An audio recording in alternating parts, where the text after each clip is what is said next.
Hey guys, welcome back to this edition of the Cover One Buffalo Postgame Show.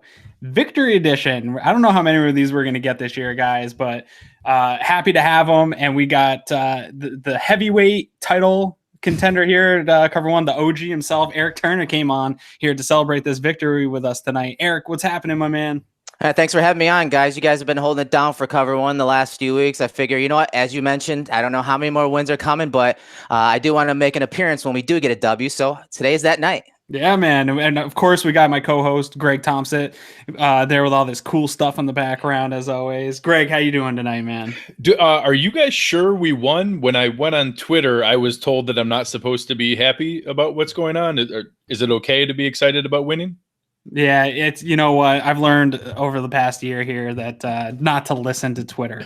Just come on and listen to us. We'll be the voice of reason to help you get through the victory. I think that maybe we weren't used to the idea of winning this year, so that then when we do get a win now, everybody doesn't know how to act. Yeah, crazy. Yeah, they don't know how to handle themselves, regardless of how the win is, whether it's big or small. It's such a surprise to everyone. But yeah, it was a team win. I'm sure we're going to talk about it all. Yeah, before we get into stuff here real quick, as always, I just want to mention don't forget to head over to cover1.net. If you're here join us on the show, make sure right after you head over to cover1.net for a few things. Fernando, who is one of our powerhouse writers over there, he's always pumping out good content. As soon as the game broke, he basically had his 4 takeaways from the game over there. Definitely good content. You're going to want to get on that. And just make sure you're always over there at cover1.net getting all the content that we've got. If you haven't done it yet, head over to your Android or iOS store and get the app, because it'll notify you whenever our articles post, so you don't have to keep checking the site. You can just do that and get the articles sent right to you. While you're over at the site, check out the premium subscriptions. For $25 a year, you can get access to our premium content. I think it's one of the best deals out there. The Slack channel alone during the game, it just gets ripping on game days. Everybody's in there posting, talking about things, and just all week long. It's one of my favorite things right now, being a Bills fan. As Greg mentioned, Twitter can be a place that is just really hostile sometimes. And when I head back over to the Slack channel, it's more reasonable. People do challenge each other and have conversations, but it's not a hostile environment. It's everyone wants to learn and have respectful conversations. So that alone for the money is good. But let's get right into the game here, guys. I want to start by kind of just taking a step back. We've had a few hours to digest this. I'm not sure that any of us thought we'd win. Greg and I talked about it at the matchup show that maybe this would be an opportunity, but probably not. Erik, what was your overall take of this game? Without breaking down film and all the great stuff you do, what's your overall opinion? I think as I mentioned, it's a great team win. I know a lot of the defense carried a lot of the game, but regardless of who you play week to week, you got to win these type of games. And honestly, going in, I wasn't too optimistic. But I also didn't expect our defense to come out and dominate the way they did in this game. I mean, there's a lot of weapons on that Tennessee offense. And when you throw in Marcus Mariota, a guy who can accurately make some throws and a guy that can run and use his legs, they actually minimize that as well. And that's one thing that he was tearing up teams with in the prior weeks with his legs, his ability to extend plays. And yes, we caught a couple breaks. That Nick Williams dropped in the end zone after Mariota extended the play. And Mariota felt the pressure in that second half, and he did try to extend more plays and make plays with his legs. But sometimes it rolls your way, the ball bounces your way. And today was that day, and they needed it at home. And that crowd, too, for the crowd that was there, it was rocking. And the defense needed them, and so did the offense. And we need better complementary ball. But you know what? Some weeks, one side of the ball is going to carry the other side. And today, it was the defense's time to shine. Yeah, no, I think that's all actually excellent points. A lot of what I had written down. Greg, what did you get out of this game here, man? Give us just kind of your rundown, your overall feelings. I mean, Erik touched on some excellent points. The first thing I want to do is just dispel the idea that we fell into this or that this was somehow a lucky win. The Buffalo Bills had more yards, more first downs, fewer penalties, dominated time of possession, won the turnover battle, and they won and earned this victory. This was not some, dumb luck thing that we stumbled into. Now, that doesn't mean it was pretty. That doesn't mean that it was necessarily a work of art or high scoring, high flying offense, but it's a win, and it's a legitimate win. It's something that we were able to show solid, good decision making. We had one turnover that was really just a bad route by the receiver and letting it get into his hands and not coming back to the ball to bounce up. They played great situational football, even if it wasn't beautiful football per se. So with this team, the lack of weapons and the kind of situation that we're in from a roster standpoint, these are the victories we're going to get. These are the kind of games that if we can drag it down into the mud, slow it down, and we can make fewer mistakes than the other team, we're going to have a decent chance to pull out a victory. And that's what we saw today. Yeah, definitely. And couple things I want to touch on here. You know, we mentioned some of the stuff you saw, immediate reactions and things like that. This is a team that still has a bad roster overall in comparison to a lot of the other NFL teams. When they went into this game, people were talking about the Titans as a real contender in the AFC, that this is considered a playoff caliber team that's coming into your house. And no matter what the end of the score is or what the box score is, a win's a win in the NFL, and they're hard to come by, even for the good teams. So trying to discount any win in the NFL, I think is not a good practice. Obviously, you want to see a better stat line from your quarterback at the 10 for 19 for 82 yards and an interception. Granted, if you just look at the box score, that interception, not totally on Josh Allen there, so that looks a little worse than it is. But fans were mad last week when they came out with a heavy dose of trying to pass the ball, and Allen wasn't able to read the defenses. And as we all know, we talked about it ad nauseum this whole week. Things spiraled out of control. He had one of the worst quarterback performances ever. This week, they come with a different plan, more of that Big Ben rookie season plan of let's control the game on the ground, dominate with defense, and protect our quarterback. And he made good decisions when he needed to and showed me some things, but I'm not concerned about the yardage, man. Like Josh Allen said at the end of the game, I'm only concerned with the letters, not the numbers. And at the end of the day, they got to win, and we should just enjoy it because there might not be a lot of these. Yeah, I mean, when it comes to Allen, I think the game plan was fantastic. I know the stats look terrible, but what it comes down to is, of course, winning the game. But what it comes down to is controlling the game.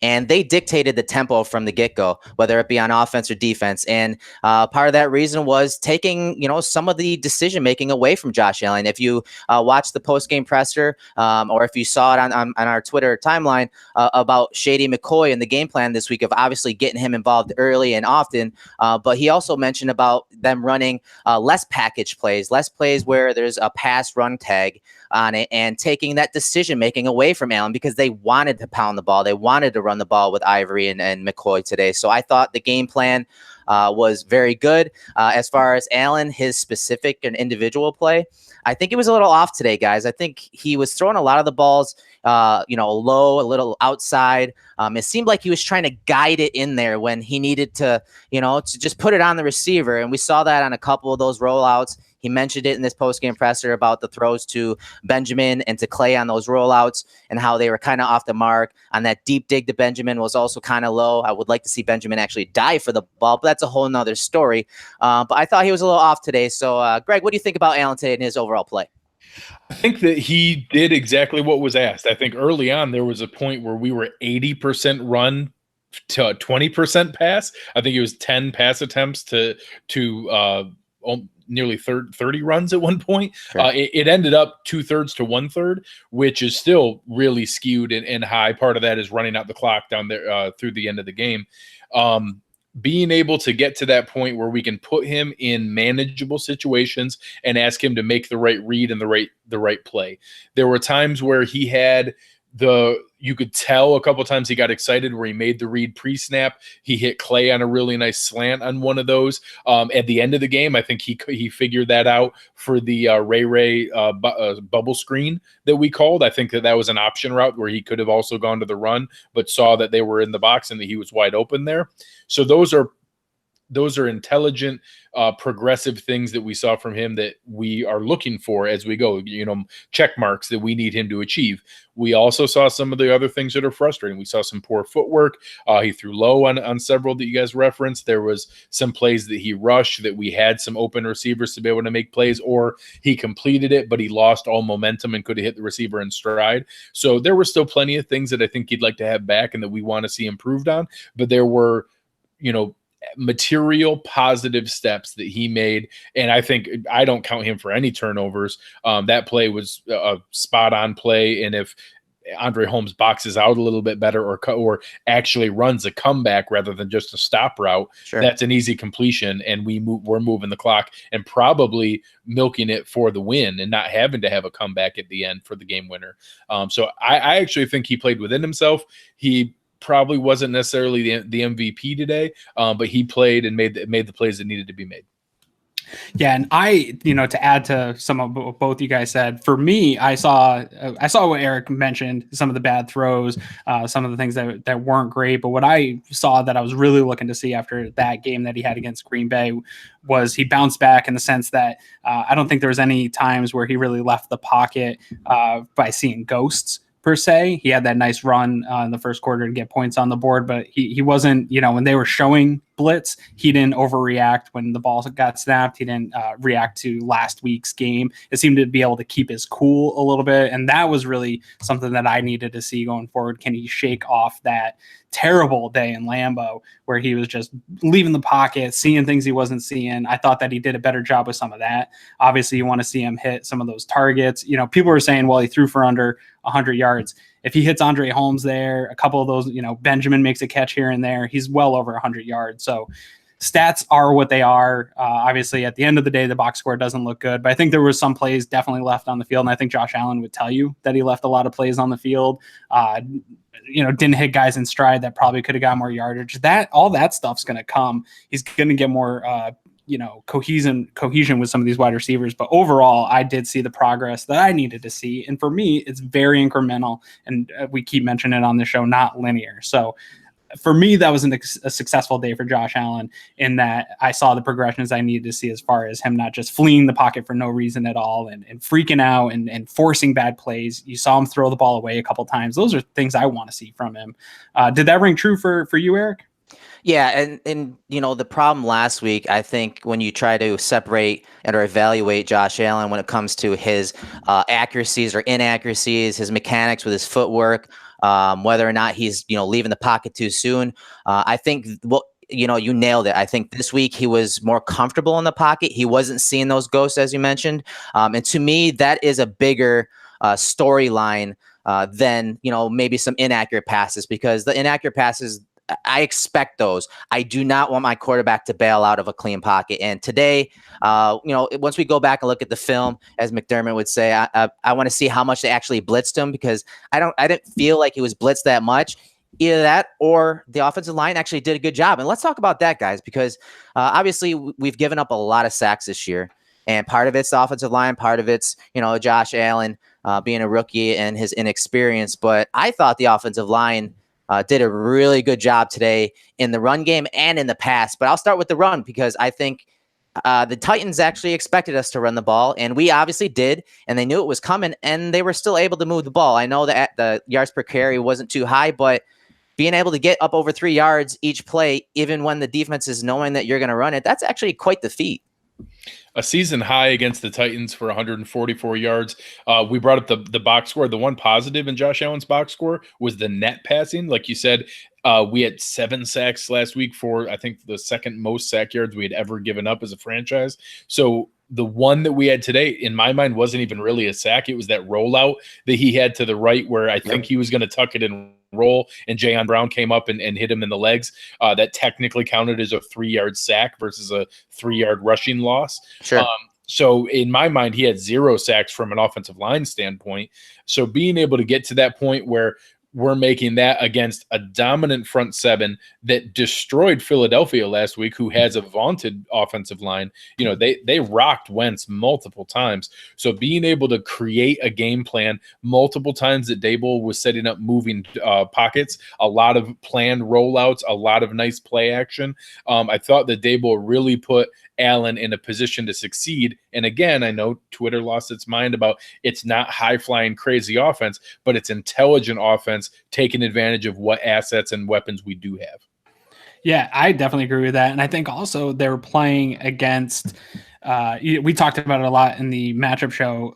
That interior line, Jarrell Casey, he's a guy that we thought going into the game was going to wreak havoc. And I think I only saw him 2 or 3 times in the whole game, making plays in the backfield. So I think that they really wanted to protect Allen from that interior rush and work, the run game and go right at them. And I thought both sides of both offense and defensive line, they came out and dominated at the line of scrimmage. And to win an ugly game like this against a Mike Vrabel team, you have to dominate at the line of scrimmage. Otherwise, that would have been a much longer game for him, and we probably would have seen some of the reverting back to last week that we saw. So great to see Shady get going. Great to see Ivory get going a little bit. And I think the offensive line doesn't get enough credit. We saw Wyatt Teller be inactive this week. I think even a lot of us are starting to kind of call for him to get some playing time, but yeah, I'm all for keeping this line together as long as they're playing well, because, this is something we talk about in the Slack channel a lot.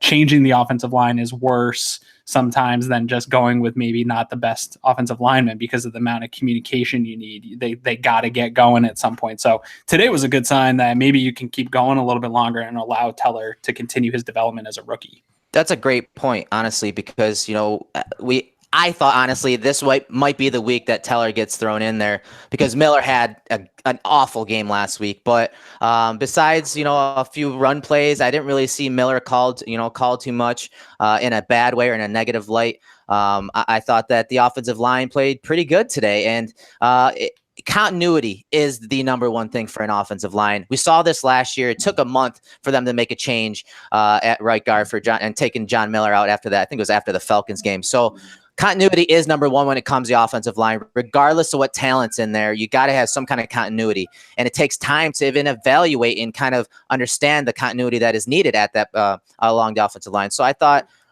sticking with Miller, I thought I was kind of surprised, honestly, this week to see Teller inactive, but it paid off pretty well today, I thought. Again, they didn't really have too many hurries. As of right now, Pro Football Focus only has them for 5 QB hurries, 1 QB hit, and 1 QB sack. But the QB sack it's being charged to Josh Allen, and I totally agree with Greg. I think that is on Allen himself on that play. But overall, offensive line, yeah, you're right. Defensive line, I think they did control the line of scrimmage, and McDermott obviously agrees with that because it's one of the first things he mentioned in his press conference. Yeah, I harped on John Miller endlessly last week about especially some of the boneheaded plays where he was double teaming the nose tackle while the blitzer went right by him.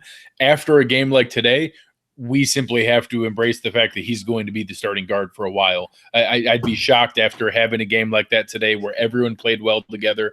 There were no major gaps. There were no huge free blitzers coming through. So in my mind, that means there was good communication and there was positive interaction of handing off blockers back and forth with a really strong, dangerous defensive line. I have to assume that at minimum we're going to see this line until the bye week.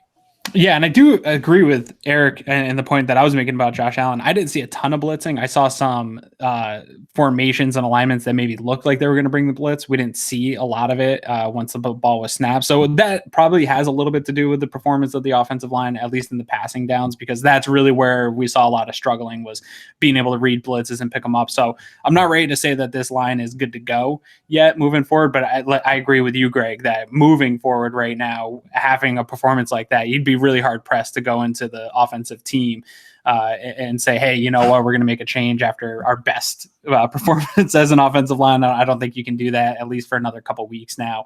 And Eric had mentioned it in the Slack channel earlier. I think maybe now the target for Teller might be the bye week if John Miller regresses in any way here throughout from now until the bye week, and then maybe you make that change then, if at all. What do you think on that, Eric? Yeah, I mean, that's safe to say, but I think if you can string a couple of wins together, it's all a moot point, right? I think if they're winning or if they're competing in games and it is close, maybe Miller is not having the best game, but he's not having the worst. He's kind of middle of the road.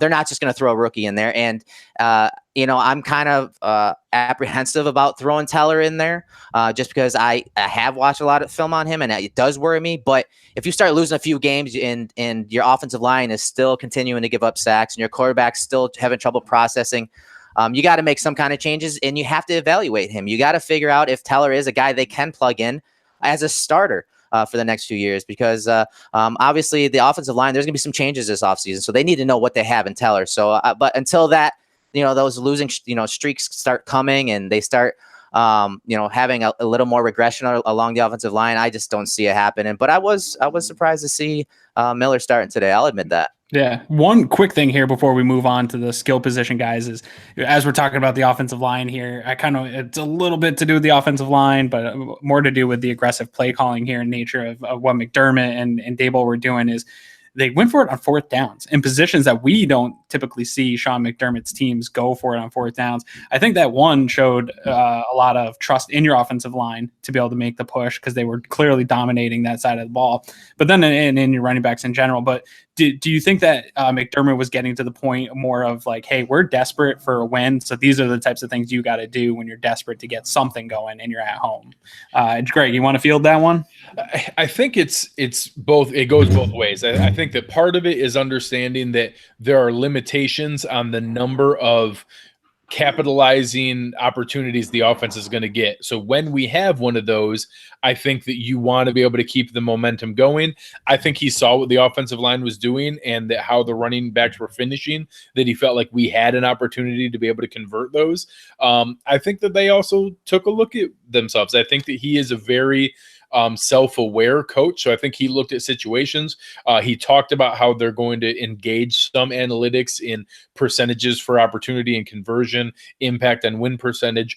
So I think that that's him reevaluating when to take those calculated risks to be able to engage that in the game plan. And I think we saw a few of those today in a game that he felt like they had momentum. It was at home and they had the crowd behind them. He could tell that the offense wasn't going to be moving the ball a ton. So when we had opportunities, especially there in that no man's land 40-40 range in that midfield area, I think he felt like, hey, we have a chance to be able to keep some things flowing and get some points on the board. And I'm going to trust my offense to be able to do that. And that's very encouraging in my mind to put it into Allen's hands, even if it is a handoff, to be able to make those plays and to be able to make that conversion. Yeah, I think it was smart. Especially when you look at each individual situation. The first one is the first drive, and I think that shows that he is learning from his. I don't want to say a mistake. I mean, last week they on that first drive they had a 3rd and short and they couldn't convert with the run, and this week they wanted to set the tone. He said that immediately early in the week, and that he thought that was a big moment for them, especially when you're, like this week where they get a turnover on that first drive, they get the ball and, start moving the ball a little bit. And then they get 4th and 1 at the Tennessee 38. And, he has an opportunity to go for it and they get, 3 yards or whatever on that play. So I think that was smart for them to go for it. And I thought he had to go for that after what he said all week and what happened last week. I think they had to go for it on that specific 4th down. Yeah, I don't disagree, and I liked seeing it. And I think those types of plays, we talk about a lot. 5 to 6 plays in a game can determine the outcome, especially in a 1-point game this close. And I think some of those 4th downs and deciding to go for it definitely were the difference in the game. So kudos to him for getting out of that typical conservative approach that a lot of us fans just kind of expect out of him. Real quick here, let's switch over to some of the skill positions, because as bad as the wide receiving core specifically has been, and we have already touched on, we'd like to see Clay get a little more aggressive when the ball's in the air. Holmes, I would have liked to see him kind of do the same on that when it ended up being an interception, aggressively attacking the ball in the air. A guy that I wanted to see get more targets, they fed him a little bit early, was Zay Jones. I think that Zay Jones had a decent game considering they didn't pass a ton. He had 3 catches for 20 yards, 6.7 yards a catch. Is this the type of game where Josh Allen starts to get a little more confidence in Zay, where he's got to be losing confidence, I would think, in Kelvin Benjamin and some of the other targets besides LaShawn McCoy? Is Zay Jones finally going to step into a role where he can become a bit of a consistent target? Maybe not a big-time playmaker, but somebody that, Josh Allen's got to find somebody he can rely on. Is this going to be Zay Jones, or am I just going crazy and not make a big deal over 3 catches? Greg, what do you think, man? I mean, obviously you have to be realistic about what our weapons are. So I think that Zay Jones has the most long-term potential of anyone that's there. I certainly was a little down on him after the first couple games, obviously crazy offseason. There were a couple flashes from Ray McLeod there. I saw him in a couple opportunities where he was open, didn't get the ball, and then obviously made the play on the bubble screen towards the end. Kelvin Benjamin was his normal self, not fighting back to the ball, not really doing a lot downfield, although I will give him credit on the critical swing pass to LaShawn McCoy. He did make some nice blocks down the field, so I'll give him one little positive. Jason Kroom, I think, is basically a receiving weapon for the most part. He's certainly not there for his blocking. Our only NFL caliber skill position threat is LaShawn McCoy, period. We then have basically a replacement level player at almost every other spot. So I think that Jones has the potential to develop into more than that. I think Ray McLeod has the potential to develop into a special teams slot guy down the line, although probably not your primary number 3 receiver. Beyond that, we're simply, again, I was using the baseball analogy of eating innings. These guys are just eating snaps, and they're out there to be there. And, Andre Holmes is going to play on special teams and then cause interceptions. And other guys are going to, try to make plays when they can. But, realistically, I don't know that we have a playmaker on offense outside of Shady. So, I take it all with a grain of salt and look for the positives where we can to at least develop into someone roster worthy. Yeah, and Eric, I think a lot of people just assume Zay Jones is a bust from a really difficult first year. Obviously, like Greg mentioned, some of the issues in the offseason, had trouble getting in healthy into camp early on. So he was behind the ball there, and then a few rough weeks for the whole team in general. The guy hasn't had good quarterback play in his whole career here in Buffalo. Kind of with the question that I posed to Greg, but also are people writing off Zay too soon? And what are you seeing when you break down the film? Because I saw some stuff that you posted where he had some times where he was open last week, and you can't be a good receiver if you don't get the ball. It's the perfect tie-in because, I broke down some of his film last week because, Dable and the staff had, praised him and that he's working hard. And it showed today because, honestly, he ran some nice routes. I know he only caught 3 passes, but it's the time that he was targeted that is, the most important. Early on third downs, they were looking to him.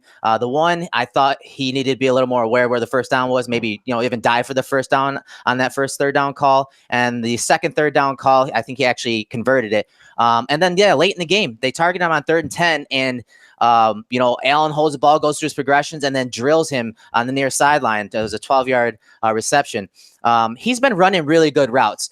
He's progressed on film from what I've seen. He's progressed, but the issue with the past few weeks is that he was always like the second or third option in those route designs, and they were looking to Calvin Benjamin a lot on 3rd downs. And I think that the staff kind of alluded to that this week, that Zay Jones is working hard, he's just not getting the ball, and that they're gonna make up some plays that get it to him, because I think that he's been running good routes, and it showed today when they actually used him and targeted him on some of those rub concepts.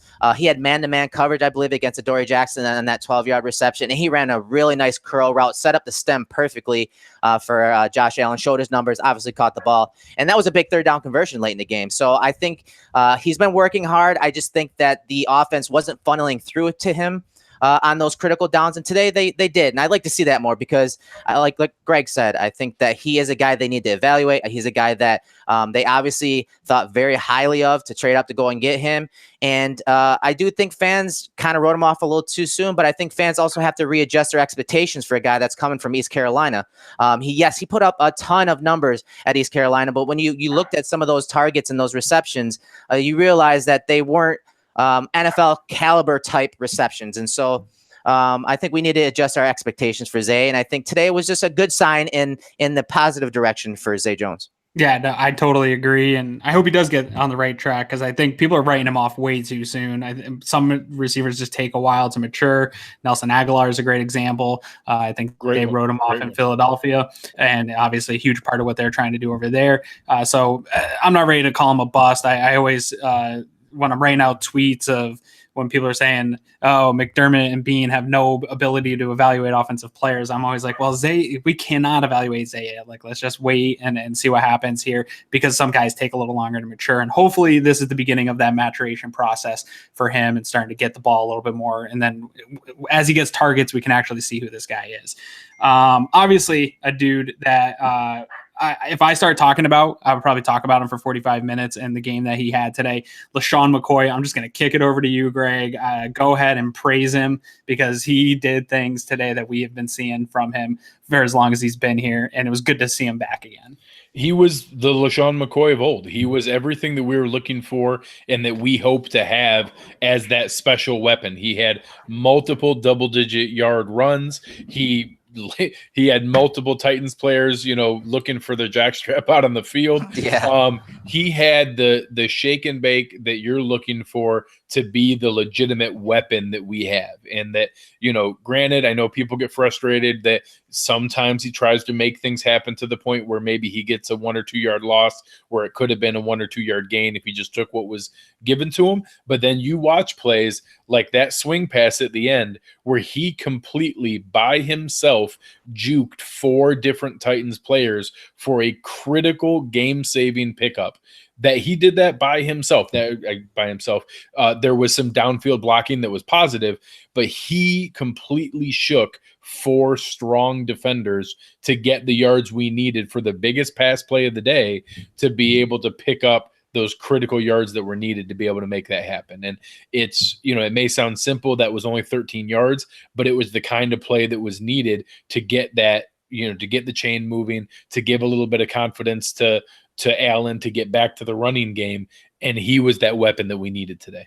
Yeah, no doubt about it. I mean, he had 24 touches in the run game, another couple in the pass game. And when they needed a big play, they needed that positive yardage to get back into a good down and distance. They went to their star playmaker, and he made guys miss in a phone booth today. He was truly, cut on a dime today. And they needed him. They needed him in every way possible with the lack of weapons that they have on offense. And he provided them with the spark. He moved the chains. He got the crowd into it. And, he was having fun. And, that's contagious, especially when you're at home. You got to get that crowd into it. And you got a young rookie quarterback that needs a guy like LeSean McCoy. I think he was huge today. And, glad to have him back and healthy. Yeah, no, definitely. And, like that play you mentioned, Greg, and obviously it wasn't the biggest play the week in the NFL, but when you're winning a game 13-12, a 13-yard gain where you're making some people miss is all the difference.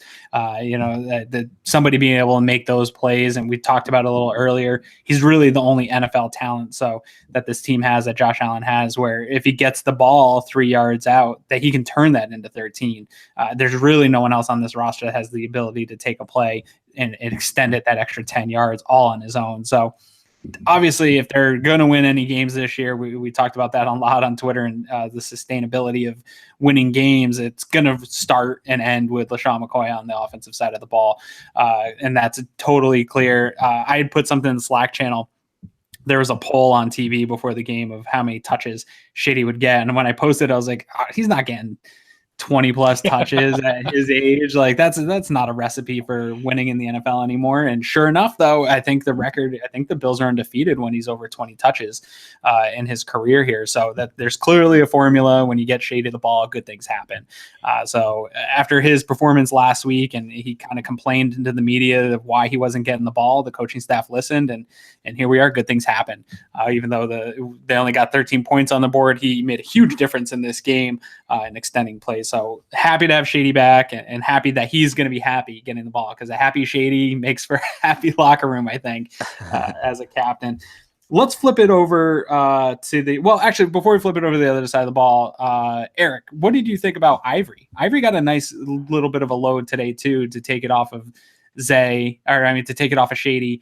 Even got a couple starting possessions for himself. How did you feel about him getting in there and getting some playing time, and had some big runs too? He did, and he finished with 14 attempts for 43 yards. So it's a 3.1 yards per attempt, but 38 of those 43 yards came after contact. And that's what you need as a compliment to Shady.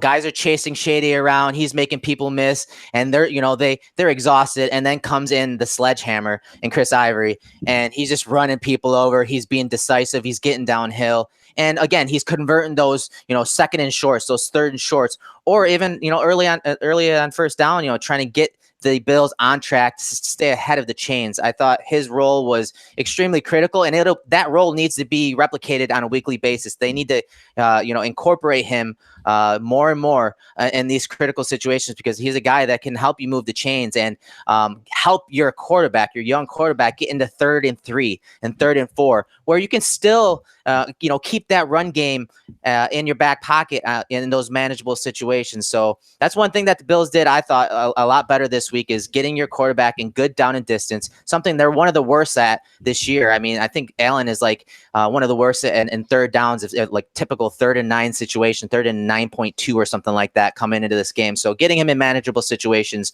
was critical today, and a lot of that had to do with Shady and Chris Ivory.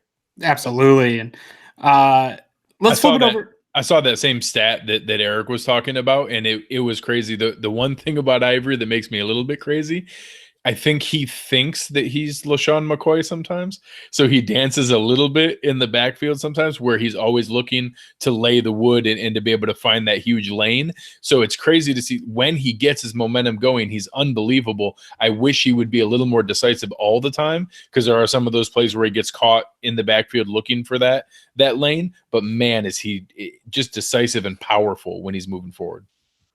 Yeah, I would not want to be standing in his way when he's coming out with a full head of steam. I feel bad for some of the guys that he runs into. But obviously, the big story of the day was the defensive side of the ball. Super aggressive right from the start. I had said that on the matchup show, that I thought if the Bills were really going to come in and win this game, that they had to come out right out of the gate and be aggressive with this team at home and get the crowd into it. And that's exactly what they did. And that crowd was ruckus crowd. And I think that they, right from the first possession, really forced the Titans into a much more conservative offense, I think, than they thought they would be able to do going up against this Bills defense. When you look at the numbers of what the Bills defense have given up this year and the points that have been given up, I think that they maybe thought they could do some things that they weren't able to do because of the aggressive nature of this defense. Erik, what did you see just kind of an overall of this defense and this aggressive nature that we hadn't seen here in the last week or so? Well, again, we talked about it, early on, about the defensive line setting the tone, and I thought they really were the tone setters for the game. I mean, honestly, in the run game, you saw them, hustling to the ball, railing around the ball. I think the Titans did average 4 yards a carry on 25 attempts, so they're right at that 100-yard mark. But I felt like how the crowd was into it and how the defensive line was getting after people, I felt like it got the Titans kind of out of their game plan and forced Mariota to drop back probably a little more than he wanted to, especially with that, that elbow injury. So I think being at home helped a lot, but Vrabel, one of the first things he said in his press conference was, you got to give credit to the Bills defense, because they were rallying to the ball. They were making the offense turn it over. And I'm sorry, that is a recipe that wins. And he said it outright. If you can stop the run, if you could slow them down and create turnovers, I mean, you have your chances of winning just go up and up and up for every turnover you get. And that defense was they were ball hawking. I mean, Edmonds got one early. Johnson got one early. I mean, Milano's buzzing everywhere. I think he ended up with 10 tackles or something like that. So these draft picks, these young guys, this foundation, they're the ones making the plays. And that's what's so exciting about going forward, because it's all the young guys on top of the Jerry Hughes and Lorenzo Alexander that are making big plays and plays that are winning games. And today, those young guys, pretty much won the game for us. Yeah, Greg, what'd you see, out of the defense as a whole? Anything that really stood out to you on that side of the ball specifically, and that helped us get this win? I think there's a couple questions in the chat that speak to where my head was at. Thomas Staker was talking about Shaq Lawson. William Gill was asking about Jordan Phillips. I thought that the rotation of the defensive line was incredible. I think Jordan Phillips now looks like a genius pickup from a waiver standpoint, and not that he's by himself some game-changing player, but Kyle Williams got dinged up today, and we didn't lose a step. He was in there. He flashed. I had him in my notes on 4 different plays that he flashed on the screen for me. I thought that Starr had multiple big plays, including a nice tackle for a loss and a couple other big plays, just blowing it up and getting other guys opportunities. I saw Trent Murphy multiple times, including a sack and another potential pressure that he was right there to cause. Jerry Hughes was his normal, disruptive, crazy self out there making plays and being able to keep contained in a couple critical situations. So I thought the defensive line rotation really allowed for a lot of other plays. And obviously, Milano was fantastic. Edmonds was great. We'll get to it in a minute, but we didn't skip a beat having our third string safety in there. And Dean Marlowe off the practice squad one day earlier before the game ended up playing a flawless game in my mind. He had one tough play I'll get to in a moment, but I thought the defensive line was really the key to the game, being able to have Lorenzo Alexander rotating in there, Shaq Lawson in at defensive tackle and defensive end, and just having 8 legitimate NFL caliber players rotating in, keeping each other fresh. That is something that is sustainable and a weapon we can use going forward. Absolutely. And Brandon Beam kind of got laughed at a little bit on Twitter this summer when they just kept adding, rotational defensive linemen. And he was like, I'm going to have as many of these guys on my team as possible because you need to rotate these guys. I think some people don't love that star snap count per se. I think that's been talked about a lot, that he's a bad signing because of his snap count. This team is going to have rotation at the defensive line. And you saw the positive benefits of having that type of rotation today, where you have fresh legs coming in and there's not a lot of drop off between the different guys, and you're able to continue to play. Like you said, Kyle Williams goes down and the line has some consistency. They're used to playing, and you still have production. I don't know what Lorenzo Alexander did this summer, but to me, the dude is looking like he's 3 years younger than he was a year ago. He really is. He's flying around, definitely making plays with the ball. You see the vet savvy, that screenplay that he blew up. I thought he was going to pick that off, but that's some veteran savvy, watching film, knowing tendencies, but then still having the athleticism to get there and make the play. And then the guy that's really stepped up this year that has faced a lot of criticism, I think, pretty unjustly, is Jerry Hughes. People don't love that his sacks aren't leading up to where they were 2 years ago. I'm not interested. I mean, obviously you want to see sacks, but the pressure numbers have always been there. He never dropped off in creating pressures on the quarterback, but he's doing more this year. You had mentioned it, Greg, the contain, not allowing plays to bounce outside of him. He's just flying all over the place. He's almost unblockable right now. I don't know if he's just hitting his full prime this year, but right now, the past 3 weeks, Jerry Hughes to me seems unblockable. Are you seeing that, Erik? Yeah, definitely. And I think it's all, it's a correlating effect with having someone opposite Jerry Hughes, having some guys inside that, can obviously rotate. And you talk about fresh legs, having guys that can rotate and get after the passer. I think it all relates, because you talked about Zoe. I think one thing that this staff, and something that Zoe told me, was that they found out his best role at the end of last year. And we saw it this year. I know Cliff just mentioned it as far as him lining up inside with Hughes and Murphy on the edge. Having 4 guys, the Kyle Williams, Zoe, Hughes, and Murphy out there rushing the passer, as just rushing 4, and the stunts that they can create, the pass, having Murphy and Alexander being able to drop into coverage. You even see Hughes do that from time to time.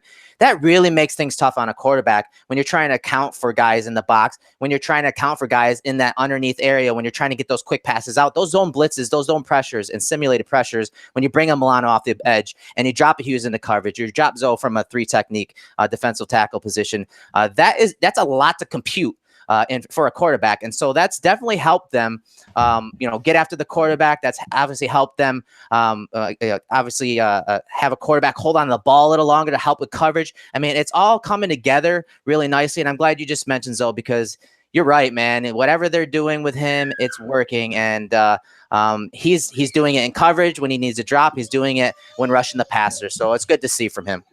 Yeah. And Greg, one thing I want to get your opinion on here is this young linebacking core, because obviously we did not see the game tape yet to see what maybe mistakes were made, but I didn't see a lot of the stuff we saw early on, some of the mistakes that were being made by those guys. It seems like they're really building a nice foundation and being able to not make the same mistakes over and over again, which is huge for a guy like Edmonds with that top tier talent being thrust into the middle linebacker position. But the athleticism is crazy from the two of these guys. When you see there's that one play where Edmonds turned on another gear to chase down Mariota and almost made the big play there. What did you see out of this linebacking core as they're progressing through the season?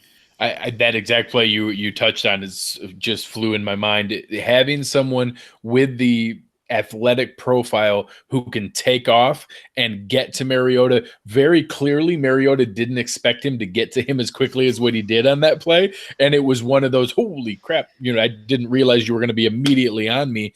And having a guy who's capable of doing that is unbelievable. I think to Erik's point earlier, the pressure that they created, I actually thought the game plan was genius and it played into the linebackers' hands.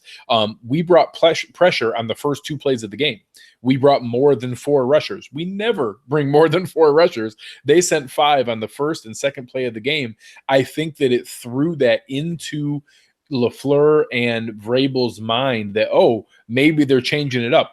I don't think we did it all that much more. Than I saw there was a Taron Johnson blitz around the corner on one, and there was another blitz that stood out in my mind. But for the most part, we did our normal thing where there's 5, 6 guys up at the line of scrimmage. You're not sure who's going to come, but 4 of them are, and the rest are going to drop back in coverage. Erik touched on Jerry Hughes even being in coverage the one play. But having that situation where you don't know who's going to come is what we need to be able to do it. I thought that Edmonds got exposed on one play action read that you saw him turning around, going back and chasing, and he made the play he needed to chase him down. But I think we kind of gave up a decent chunk of yards on that one. But other than that, and I'm always good with those because he's biting on those out of aggressiveness and trying to make a play. Those are plays that I'm always going to support and be okay with. But being able to be in that situation to have linebackers, because of the defensive line in front of them, flying to the ball, being able to make plays, and that's when you start to see the awesome flash plays from Milano and from Edmonds. That's exactly what we're looking for, and it's because they're being put in a situation to succeed, just like we're hoping to see with Allen on the offensive side. And that's a great point, man. Just to jump in real quick, I think early on, bringing that pressure, that's like the old Bill Belichick recipe. Bring the pressure early, think that we're going to be doing that all game, and then just drop back into your normal game plan. I think that, especially at home, you can get away with that, and I think it did work, and I had mentioned that earlier too. Yeah, I think that really got into LaFleur's head and even Mariota's head, and they couldn't push the ball down the field like I had expected them to with Taylor and with Corey Davis. I mean, those guys are pretty much non-existent, and I'm sure once we see the all-22, you're going to see a lot of those guys on the back end working together to shut down Corey Davis, because I thought he was going to be have a pretty good day, a la Devontae Adams last week. So I think you're spot on with that early pressure, and yeah, Edmonds got caught deep a couple of times, but another time where he got caught deep and he was chasing Mariota and actually caused an incompletion there. I thought that one, he was supposed to be back in coverage, but he got caught too deep. He was like, you know what, I'm going full throttle at Mariota, and made a play on the quarterback. But everything's geared towards these linebackers. And Greg, you're right, man. I think they made some plays today for the defense.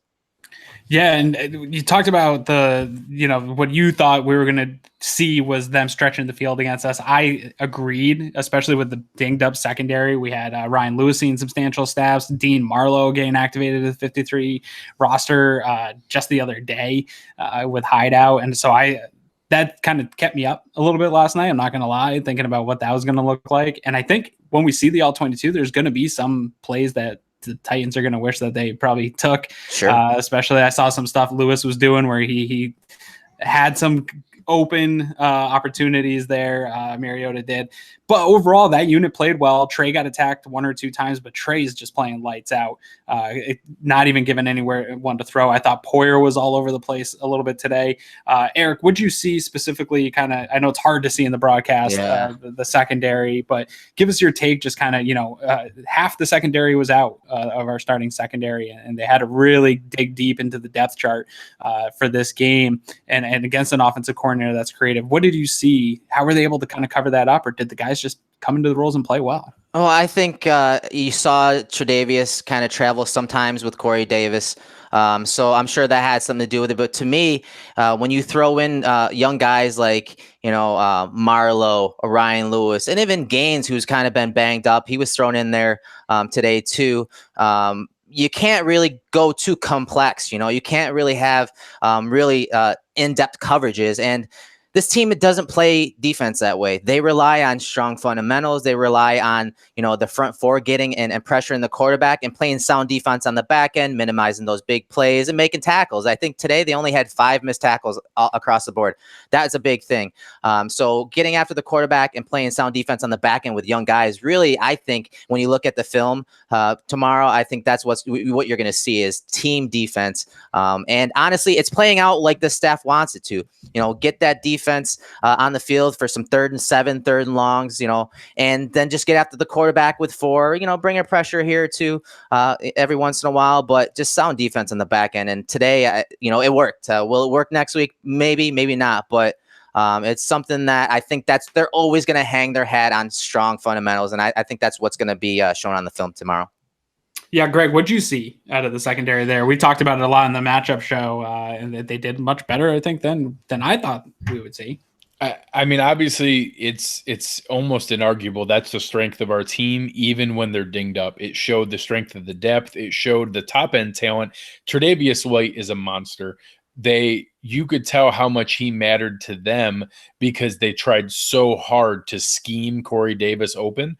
And in my mind, I believe every catch that Corey Davis has or had today out of the 4 was when they were able to put him in motion and scheme him off of Trey White. And that's the only time they threw at him.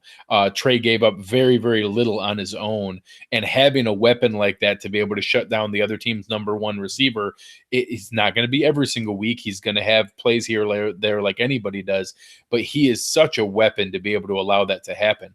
You then had, obviously, Poyer was still able to make the calls. They were able to go back and forth to have, the rotation, the movement, the coverage, the communication. You saw a lot of audibles and changes from Tremaine Edmonds, where they were making, I think, Eric in the Slack chat, you pointed out the cover 2 call, the Tampa 2 call that they pivoted into on at least 3 different occasions that I noted.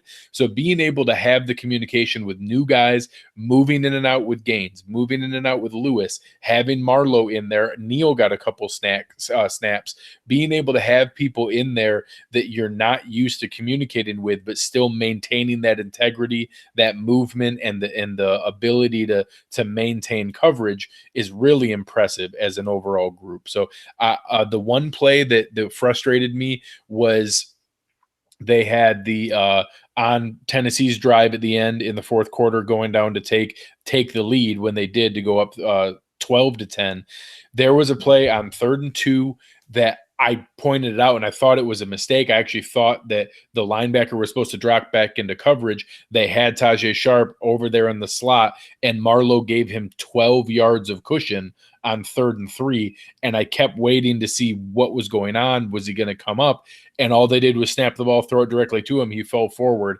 That one play, which again is experience and Marlowe, it's really incredible that with all the injuries we had, that was the only gaffe that I noted in my notes. There was one other play early on where they were in the red zone. Eric, I think you'll end up seeing this when the All-22 comes out. I think it was Jonnu Smith. He went on a little bit of a wheel route from the right slot, and I couldn't see anyone in the screen, and it made me nervous. But then when they didn't throw it to him, I was like, oh, there must have been a safety. And then I saw 3 or 4 of the beat writers note that, oh my gosh, Mariota missed a wide open receiver. It's standing in the end zone, waving his arms over on the right side. And it was that play. So those are the only 2 gaffes that I noted in all of my notes on things that we could have really been exposed with a lot of, backups, third stringers in there, a guy directly off the practice squad, and being able to have that communication and maintain that integrity really speaks to our coaching, the work that they put in, and the depth that they've built on that defense. Yeah, I mean, contrary to popular opinion, obviously, just based on what the defense has been doing, and Eric had mentioned, it's great to see that young talent being the ones that are stepping up and making the plays, along with the vets being there and being that consistent force. But it shows that this team does know how to evaluate talent and bring in talent that are the right pieces, whether it's through the draft or some of these guys they brought in through free agency or waiver priority and get in to fit their mold. We saw it last year. We're seeing it again. So clearly the talent evaluation is there. Maybe the pickup of the year up to this point in this game was my boy Greg's favorite player, his MVP of the season, Bojorquez, I think his name is. I don't know. But let's talk about it, man, because he probably made the biggest gaffe so far of the Bills season in that I don't know if he thought the call was a fake or if he just had just a mental lapse for a minute and just lost all of his wits. But a huge play in the game, gave up. That's going to be a converted kick there for Hauschka right there. That's 3 points off the board because of just a huge gaffe. He did redeem himself later, but your boy, man, he took a hit. He was having a great season up until that point, a big hit. Do you think he redeemed himself enough throughout the game? I can't lie. As the founding member of the Corey Bojorquez fan club, I was a little bit hurt. It did hurt my pride a bit. He made comments after the game that obviously on fakes, not all of it is called on the sideline. A lot of times your fake punts, your fake field goals are going to be off of a look that the defense gives, and then there's going to be a trigger word that's going to tell everybody, hey, the fake is on, let's roll with it. It was obviously a mistake on his part, and you McDermott even covered for him a little bit in the press conference, but he copped to it afterwards and basically said it was miscommunication. I thought there was a different call on. He didn't say the word fake, but obviously that's what it was. So I get that, but yeah, in a game that was 13-12 that came down to the very end, that we gave up 3 free points, you absolutely cannot have that. So I think that it's something he can learn from. I think it's something that's the second time we've now seen kind of a critical under pressure situation that he didn't handle great. The other being the bad snap that he tried to pick up back in the first game, I believe. Mm-hmm. So being able to now have 2 that were under pressure, he is an undrafted free agent rookie. He is out of a small school. So I think he can learn from this. But again, he did come back with a booming punt that we downed there inside the 5 in a critical moment, which is why he's on the team. That's what he's there for. So it wasn't his best game today. We actually had a few that were okay. The first one being just a 40-yarder that we could have used a little bit more. But if you take that one out, he actually was up near 50 yards and actually above 50 yards a kick when it got to that. So he had a decent game to try to make up for it, but that's a huge gaffe and something that in many weeks could have cost us a win. Yeah, and I'll just add real quickly, I think he's been great this year. If they are giving him the freedom to call fakes, or if he sees a certain look, they need to take that away from him. He has not earned that right yet. All right. And from the look, after looking at the replay a few times, I try to give him the benefit of the doubt. Okay. Was a fake called? You saw no one go out for a pass. The whole right side was collapsed. Even Phillips was probably the only guy that maybe went a yard downfield. Harrison Phillips off to the left side.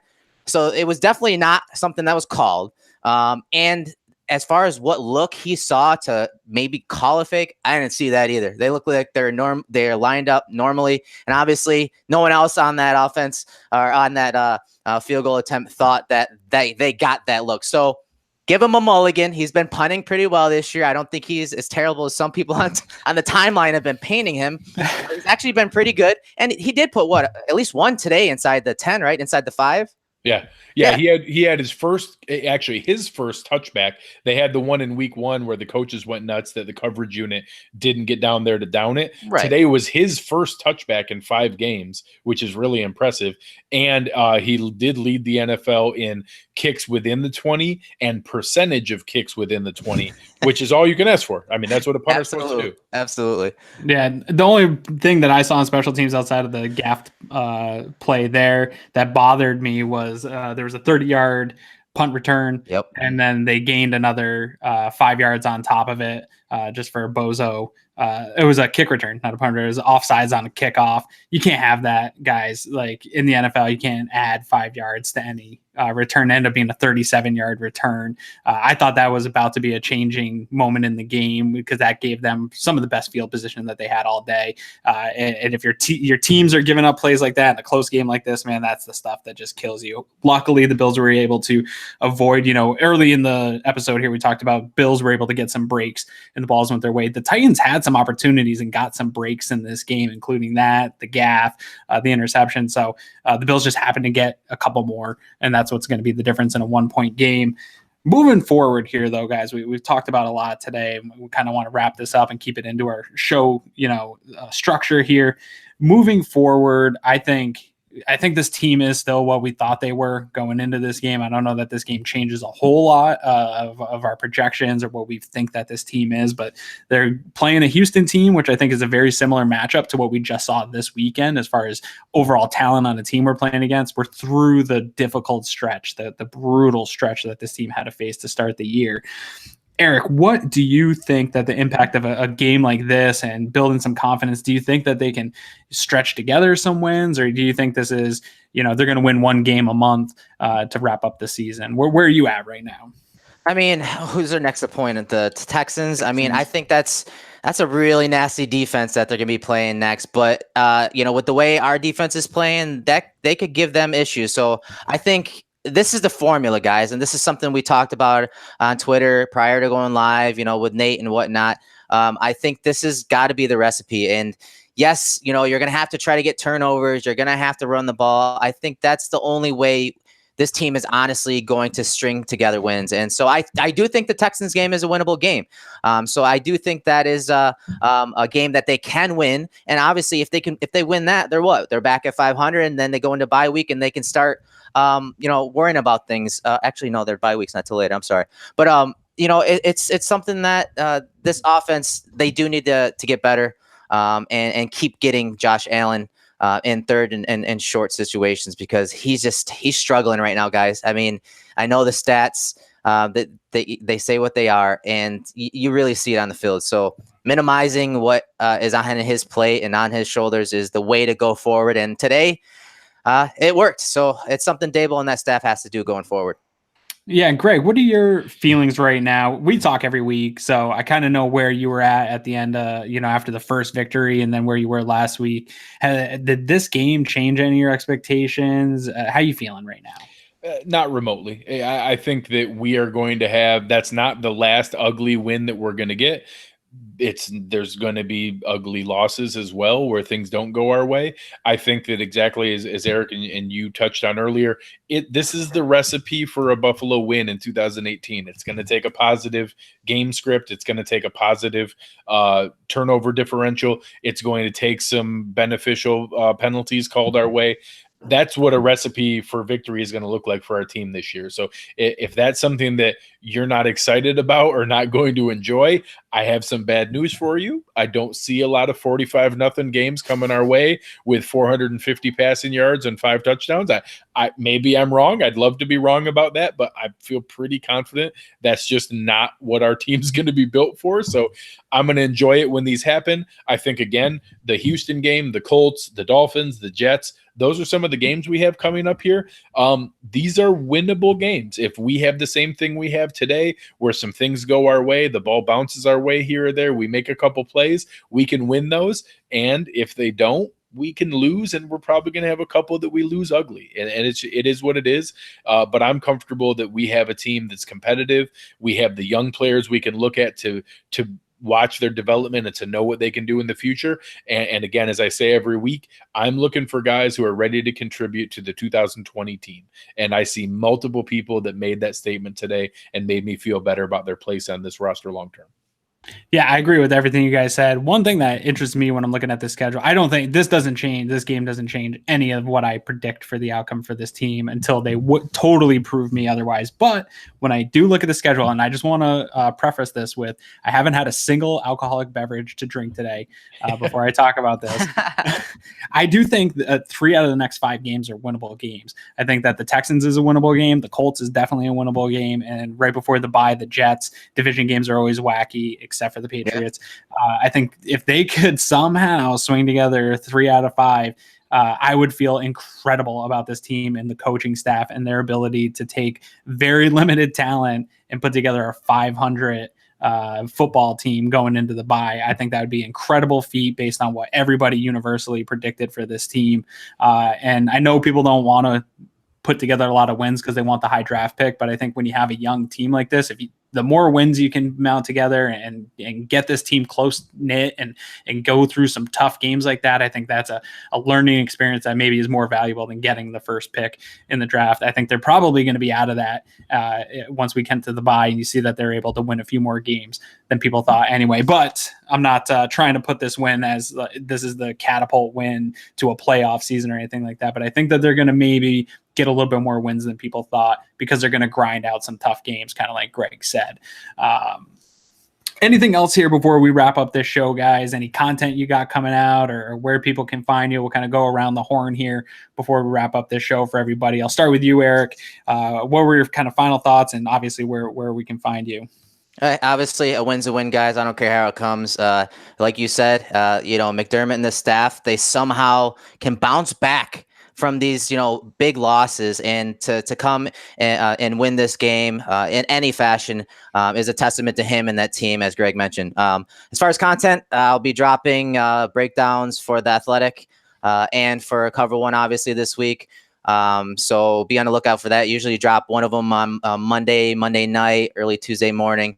And then I usually do one for Cover One midweek as far as once the All 22 comes out, and I can break down some stuff for you. So be on the lookout for that. Obviously, you get the Cover One right now. Fernando put out an awesome article immediately after the game, has some clips in there for you, some good stats and some good takeaways from the game because, I know that the score was low, but there's a lot of good things to take away from this game, as we mentioned this entire show. So thanks for tuning in. Yeah, and Greg, where can we find you? What have you got going on? Are we going to be doing a show Wednesday? Let the people kind of know what's going on. Absolutely. No, it is great to talk with everybody tonight. You guys can find me on Twitter at Greg Tompsett, GregTompsett. Always a pleasure to be able to follow back Bills fans and talk back and forth. I'm really excited to argue the merits of Derek Anderson this week. It seems like that's where my fate's going to take me. I realized that there was a quote earlier that Chris Mortensen had to come back out and touch on. I will say that as I've learned to interpret McDermott process speak, the fact that he didn't blatantly shoot down that rumor afterwards and acknowledge that they spoke to him, but that nothing's final yet, that's basically McDermott for confirming that we are going to be signing Derek Anderson in that mentor role. They want a veteran quarterback in the quarterback room. I made a lot of comments earlier on Twitter that I hope it's with waiving Nathan Peterman and trying to get Peterman back on the practice squad. I made the comment that he's so toxic right now that no GM or coach wants to have that press conference explaining why they signed Nathan Peterman. So I actually think we could sneak him back on the practice squad. I'm really happy about that move. There was a comment at the end of Chris Mortensen's report that spoke to, hey, and this may include playing time.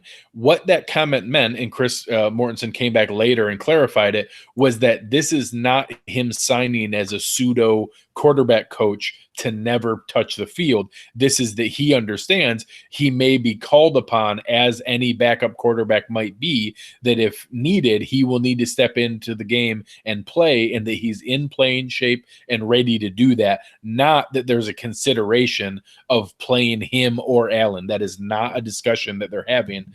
He's simply there as the mentor that they thought they were getting with AJ McCarron, and that obviously everybody got lulled into a false sense of security with Nathan Peterman, and they thought they were going to have that. So this is just them rectifying a mistake they had early on and something they always had in their plan. So I know we spent way too many letters on Twitter earlier typing that back and forth with people who are losing their minds.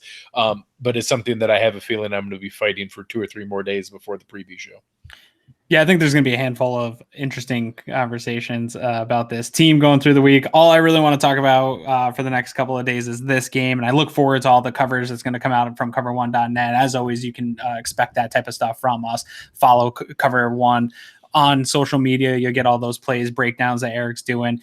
You'll get all the breakdowns, the unbiased look at the team without all the shticks and things like that and trying to push narratives. You're just going to get what we see about this team. You can get some of the narrative pushing from me on my personal account. That's at Aaron Quinn 716. Go follow me there. But definitely head over to cover1.net. Check out the premium subscriptions, guys. Speaking of, Aaron, hey, yeah. Let me interrupt you. All right. So the next person that goes to cover1.net and signs up for a $25 membership for the year, you get a free T-shirt. Next Wow. person that signs up, we'll get a free T-shirt. I'll send I it don't to you even have this a week. T-shirt. That's a great deal. Look at that.